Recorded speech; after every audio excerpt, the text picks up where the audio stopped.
Gildan Media, a division of Recorded Books, presents Personal Branding for Dummies, 2nd edition, by Susan Chritton, narrated by Samantha Desz. Publisher's note: this audiobook has bonus material. Please contact whomever you purchase this audiobook from to request the material. Introduction. Imagine that you can step outside your body and observe yourself. Picture yourself walking into a job interview and shaking hands with people you're meeting for the first time. How do you look? Are you smiling confidently and making eye contact? Or are your eyes darting nervously around the room? Does your handshake seem firm or limp? Is your clothing neatly pressed and closely fitted, or is it a bit rumpled and frumpy? Do you look like you're in control of the situation, or do you seem overwhelmed? Now picture yourself walking into your neighborhood grocery store. Are you dressed in a way that shows you pay attention to yourself? Or have you thrown on stained sweats and an oversized t-shirt? Are you interacting with the store workers or avoiding eye contact? If you run into a neighbor or coworker, do you seem excited to see this person or anxious to get away from her? One more.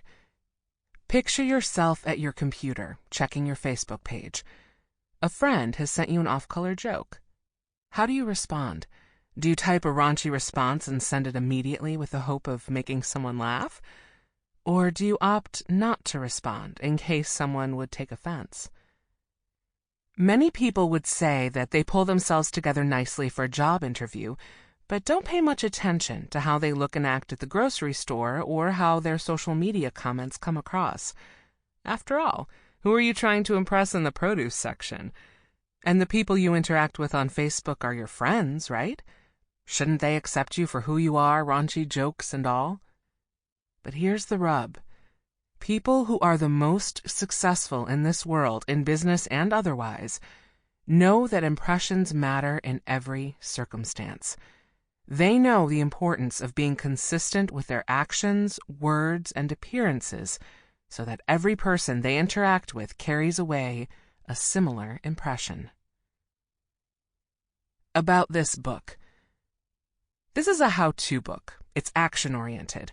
I suppose you could listen to it without taking any of the steps I encourage, but I'm not sure doing so would prove very helpful.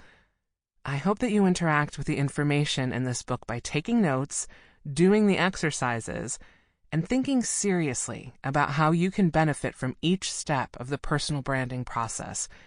You don't necessarily have to tackle each step in order. I've written each chapter so that it makes sense on its own. But you may find that working this program from start to finish creates the best results. In this book, I show you how to create a consistent, targeted impression that can help you achieve your personal and professional goals. First, I help you focus on determining who you really are, what you enjoy, what you do well, and what you want from life. Then, I walk you through a series of thoughtful steps you can take to bring every aspect of your world into alignment with your true self. The goal of this book is to help you break down self-imposed barriers to success and show the world your best, authentic self. The term branding is a marketing phrase. Corporations have been branding themselves for a long time to reach their target audiences and sell more stuff. Corporate branding efforts often involve displaying a company or product name, a tagline, specific colors, a logo, and/or other images in every marketing tool about that company or product. Consistency is key to getting potential buyers to recognize, trust, purchase, and repurchase a product. Does it seem crass to think in marketing terms when considering your own self and your personal goals? It shouldn't. I don't ask you to think of yourself as a product.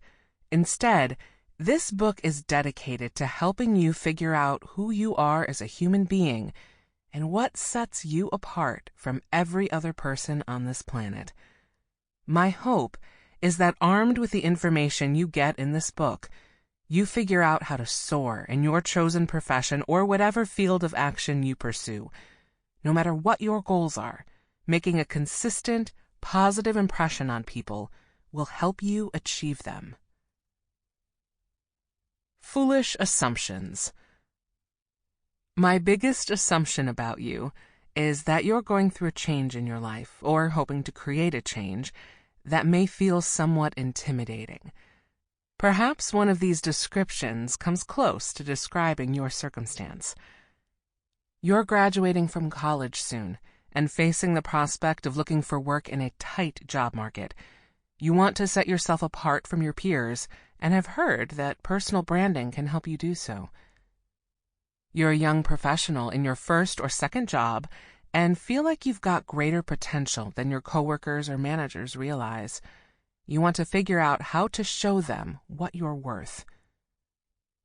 You're an executive facing a transition, either self-imposed or prompted by changes at your company. You know you've got what it takes to succeed, but you want to focus your remaining work years on activities that are truly meaningful for you.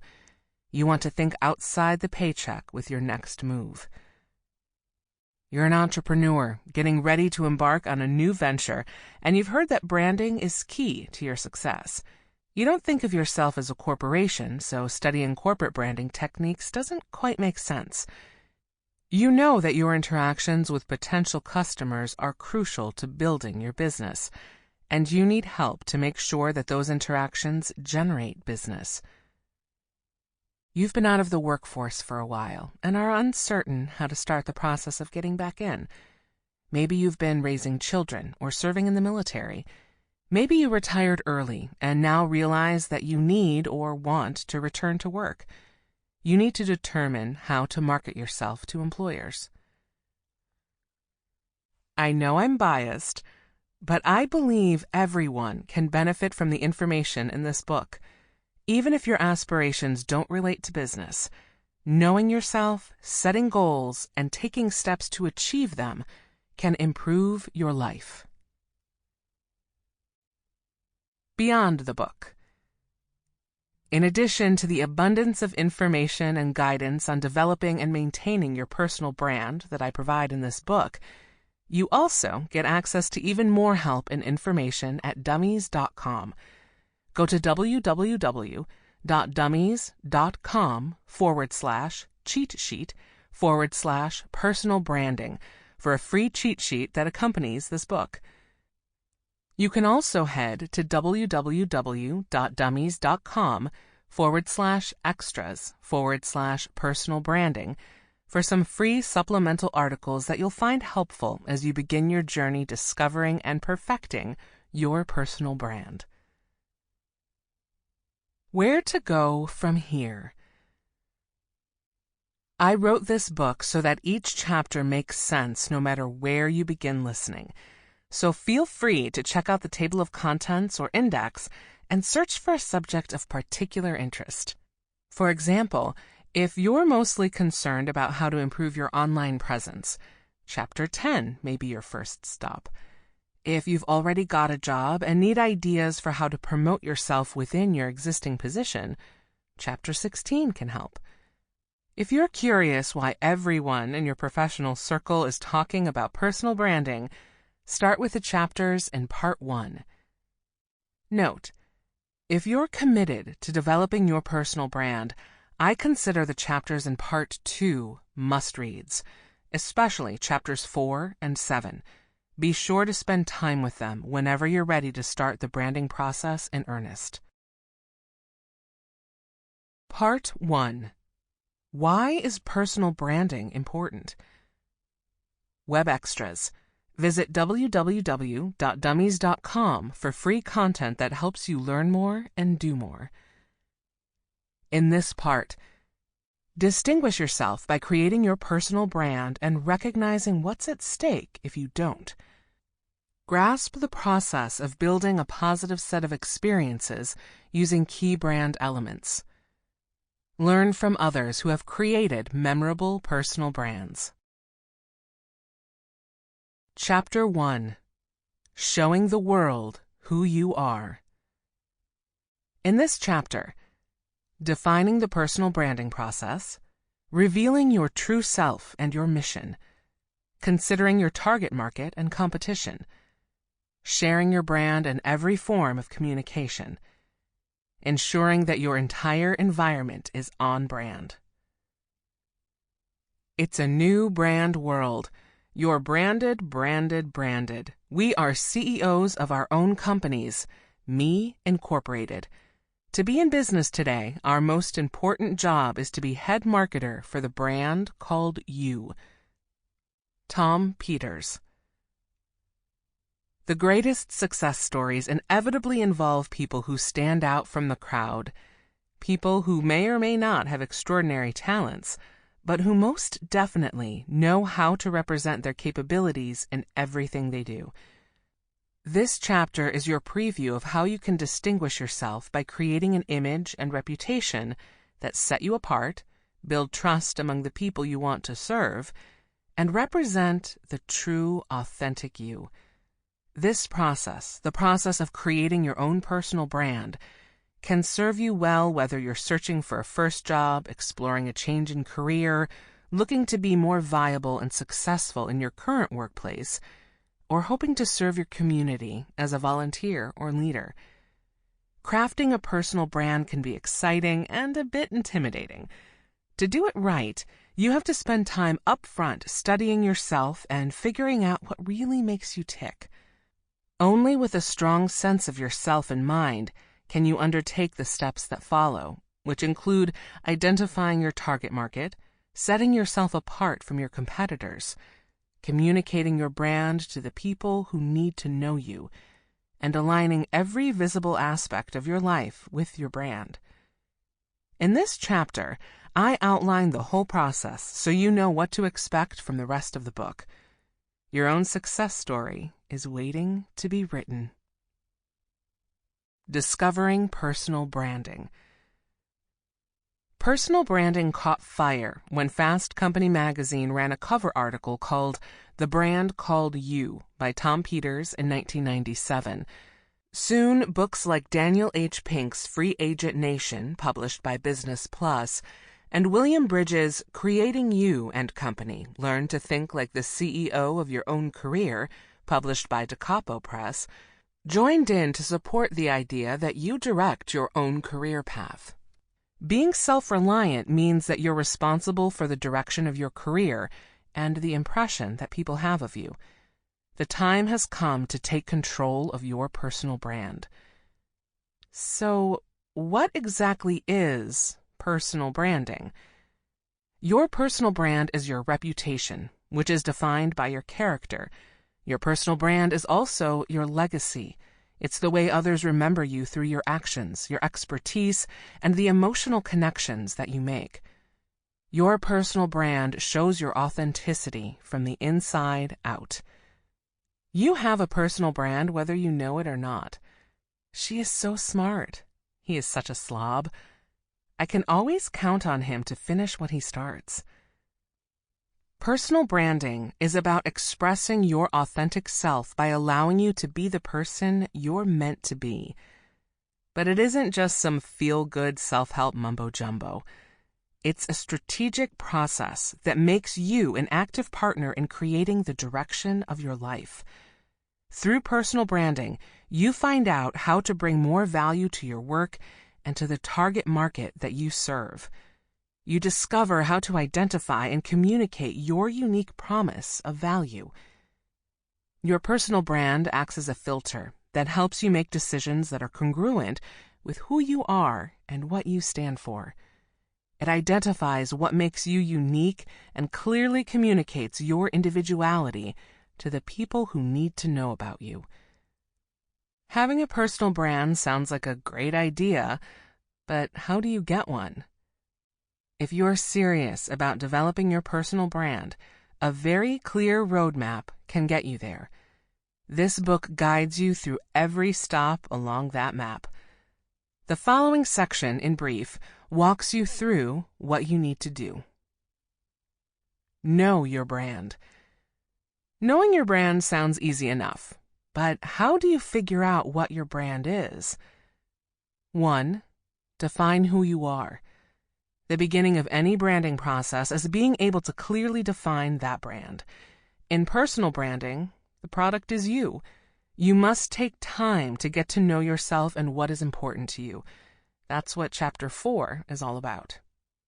2. Spot your target audience. Are you interacting with and trying to promote yourself to the right people?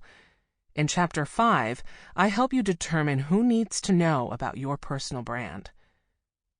3. Get to know your competitors. Whom are you competing with? To have a strong brand, you need to understand who your competitors are and which market niche works for you. Chapter 6 gives you the tools to accomplish this step. 4. Craft a personal brand profile. This all-important tool, which I discuss in detail in Chapter 7, gathers all the data that you collect about yourself, your target audience, and your competitors into one defining document. This profile helps you pinpoint your unique promise of value and write a statement that succinctly expresses your brand. Communicate your brand. After you get to know your brand, your next challenge is to communicate it clearly, concisely, and consistently to the people who need to know about it. Here's how. 1. Write your story. Chapter 8 is a lesson on how to make your story appealing to others. You need to be able to tell others about yourself and to develop a personal commercial or an elevator pitch. 2. Brand your traditional communication tools. You want to express your personal brand in your letters, resume, professional biography, and presentations, and, if you have the opportunity, on television. Chapter 9 shows you how. 3. Communicate your brand online. Chapter 10 demonstrates how to merge the world of social media with your personal brand. 4. Create a communications plan. You need a communications plan so that you're sharing your brand on your own terms, not leaving anything to chance. Chapter 11 gives you the inside scoop on how to craft a communications plan. Control your brand ecosystem. The phrase brand ecosystem may sound intimidating, but it's just shorthand for every element of your life, from your clothes to your professional colleagues, that influences how your target audience perceives you and whether it wants to learn more about the product or service you're offering. Whew! You can see why I opted for the shorthand. Here are some of the elements of your ecosystem that you want to control. Your image. Whether you like it or not, what you look like on the outside does matter. Fashioning your image to match your personal brand helps you communicate something authentic about yourself at first glance, and Chapter 12 shows you how. The appearance of your branded materials. From business cards to your website, you want to create a consistent visual image for your brand that makes the right impression on your target audience. Chapter 13 explains how to select images, colors, and fonts that create the visual effect you want. Your unique career path. Your target audience and the way you interact with it is determined by where you are in your career. In Chapter 14, I discuss special considerations to keep in mind if you're just out of college, if you're midstream in your career and trying to switch jobs, if you're an executive, if you're an entrepreneur, and more. Your network. The people you associate with are very important. They factor into the impression you make on your target audience, as well as your ability to make connections with future employers. Chapter 15 is full of tips for finding people who can support your goals and connecting with them in meaningful ways. Your performance in your current workplace. Personal branding is not just for job seekers. If you're already employed, Chapter 16 offers lots of ideas for improving your personal brand in the context of your current workplace. Figuring out who you really are. Today, you are you. That is truer than true. There is no one alive who is youer than you. Dr. Seuss. In the previous section, I note that the first step in developing a personal brand is knowing yourself. You need to look at the expectations others have of you and how they influence how you want to be seen. In this process, you ask yourself questions to discover your authenticity and understand what you need in order to live your mission through your personal brand. Here, I help you start thinking about what that process involves. Shedding others' ideas and expectations. Becoming an authentic human being means that you accept yourself for who you are. Everyone has different approaches to life, likes and dislikes, and skills and talents. Most likely, when you were in junior high, standing out was deadly. At that age, nothing is more important than fitting in. But fitting in can carry you only so far. At some point, if you truly want to succeed and shine, you have to figure out how to differentiate yourself from the crowd. I'm not saying that you need to stop caring about what other people think or to stop listening to what your loved ones think is good for you. Instead, in this book, I ask you to make an honest assessment of what you want and who you are. You can't build a personal brand based on someone else's ideals. If you did, you'd be fake. Taking an honest assessment about who you are and what you want means looking at what you do well and owning it, as well as knowing what you don't do well and recognizing those limitations. You definitely should seek input from others during this process. However, you can't let them determine who you'll be. Personal branding is about you being you in the most authentic way. Getting to know the authentic you. The 1960s were a time of revolution. Society began to revolt against the conformity of the 1950s. Peace, love, freedom, experimentation, and do your own thing became the words of a new generation. I believe the roots of personal branding were born during this time. Popular culture reflected this feeling in many ways, including a cartoon character named Tudor Turtle. Tudor was never satisfied with his life and was looking to be someone else. Each week, he experimented with what it would be like to live another's life by visiting Mr. Wizard, who had cast his spell on Tudor, allowing him to explore living someone else's life. Tudor Turtle always got himself into trouble trying to be someone he was not. Just when the mess would become too much to handle, Tudor would yell, "Help, Mr. Wizard!" Mr. Wizard would say the magic words, "Drizzle, drazzle, druzzle, drome, time for this one to come home."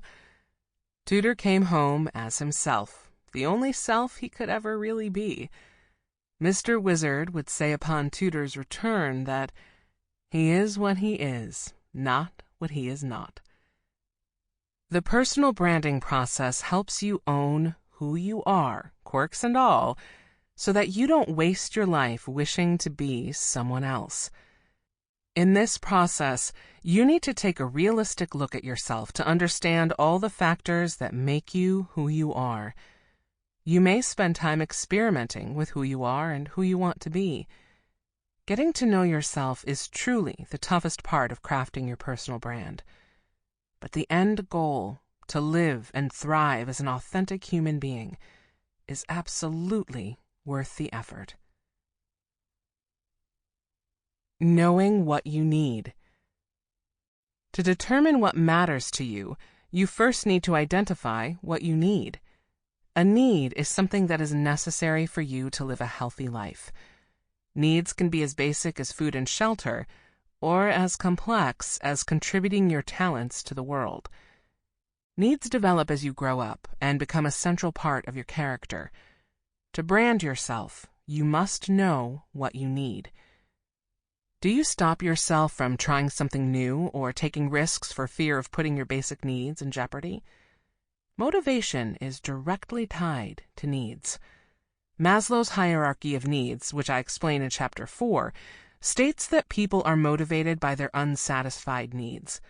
When you have an unmet need, you're motivated to do something to change that.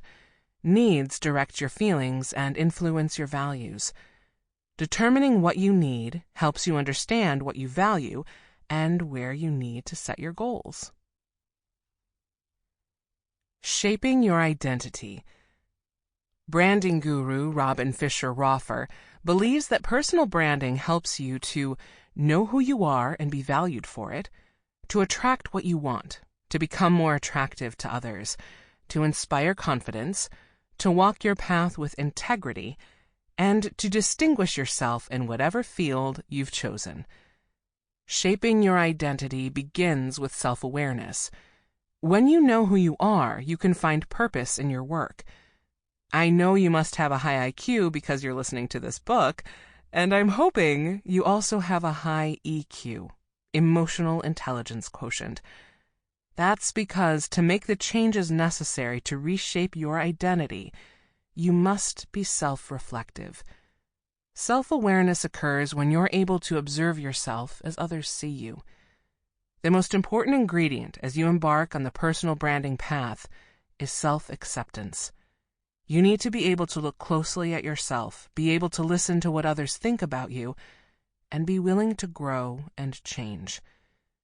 Through this process, you'll discover your uniqueness and discover how to leverage it in the marketplace.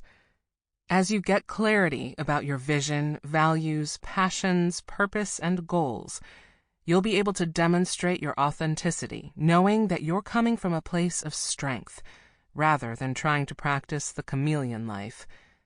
This clarity helps you live more consistently, which is vital to living a successful life. Considering your life circumstances.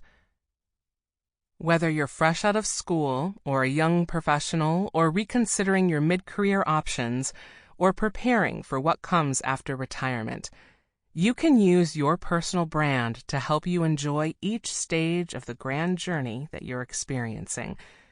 The beauty of a personal brand is that it isn't static. Throughout your lifetime, certain things about you, like your sense of humor or your intelligence, will be enduring. But as you gain experience and expertise, your brand will evolve to showcase these new aspects of who you are. Your personal brand grows with you. Defining your meaning for success. Embarking on the path of personal branding asks you to question what success looks like for you on a personal level. Does success mean what others see in you? Are your achievements the measure of your success? Does how much money you make measure success? How motivated are you by an internal compass? Perhaps you define it by the freedom you have to make your own choices or to choose your own path. I do know that owning your success, whatever that means to you, is key to achieving more success. Working through the personal branding process helps you examine these questions. You may not know what success means to you as you begin the journey, but chances are you'll have a much clearer idea after you work through the process. Heeding your call. If figuring out who you really are seems a bit scary, I'd like to reassure you that it doesn't have to be difficult. You already have an inner voice that can guide you toward your true identity. It's the voice that tells you, yes, go for it, or stop, this is a big mistake. I believe you know your own best answers if you pause to listen to that wise inner voice. It is freeing to let your guard down and open up to the authentic you, the one where your true strengths, talent, and personality lie. As you work your way through the personal branding process, you want to pay extra attention to your inner voice so that you can know your calling, determine where your life's mission and your abilities intersect, and move forward in a purposeful way. Living your why. Dr. Sarah David, founder and chief empowerment officer of NICE, the National Institute for Career Empowerment, offers 7 strategies that she uses in her coaching programs to help others gain clarity in discovering their why, their purpose or mission. These steps can help you identify your strengths and translate your unique gifts into a dream career and personal brand that is fulfilling. Here are Dr. David's strategies, in her words. Find your cheerleaders and identify your tribe. Sample complete. Ready to continue?